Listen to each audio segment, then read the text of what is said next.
हिमालय के शांत वादियों में, जहां बर्फ से ढकी चोटियां आसमान को छूती थीं, वहीं राजा हिमवान और रानी मैना के घर एक कन्या का जन्म हुआ। उसका नाम रखा गया पार्वती। बचपन से ही पार्वती बहुत शांत, करुणामयी और दृढ़ निश्चयी थी। उन्हें ध्यान, पूजा और भक्ति में विशेष रुचि थी। जब वे छोटी थीं, तब से ही उनकी माता उन्हें भगवान शिव की कथाएं सुनाया करती थी। कैसे वे कैलाश पर्वत पर रहते हैं, गले में सर्प धारण करते हैं, जटाओं में गंगा बहती है और वे भोलेनाथ कहलाते हैं। पार्वती के मन में शिव के प्रति गहरी श्रद्धा और प्रेम जाग उठा। समय बीता और वे युवती बनी। एक दिन नारद मुनि उनके महल आए।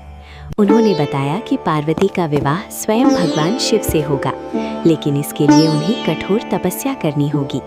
ये सुनकर पार्वती ने निश्चय कर लिया कि वे शिव को अपने पति के रूप में प्राप्त करेंगी।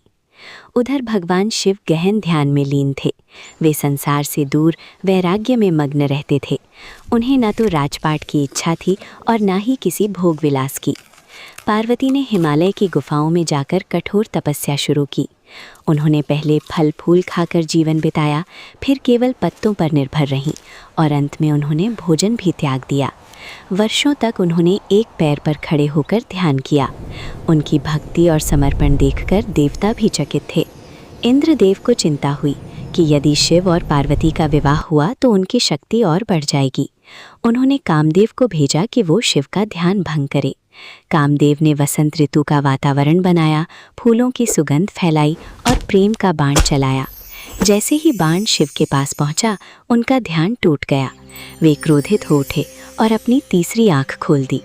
उस अग्नि से कामदेव भस्म हो गए। चारों ओर सन्नाटा छा गया।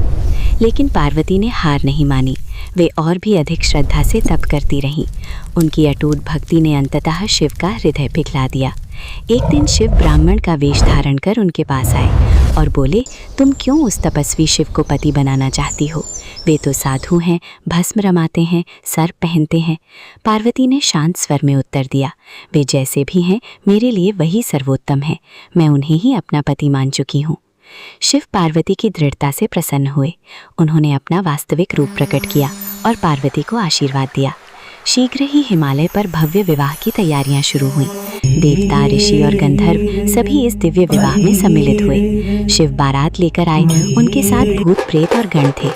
ये दृश्य देखकर पार्वती की माता घबरा गई, लेकिन शिव ने सुंदर रूप धारण कर सबको आश्वस्त किया। शिव और पार्वती का विवाह अत्यंत धूमधाम से संपन्न हुआ।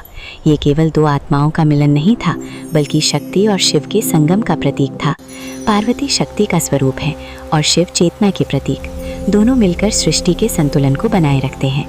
विवाह के बाद पार्वती कैलाश पर्वत पर रहने लगी। वहाँ उनका जीवन प्रेम, भक्ति और कर्तव्य से भरा था। वे अपने पति के साथ ध्यान करती, संसार की रक्षा करती और भक्तों की मनोकामनाएं पूरी करती।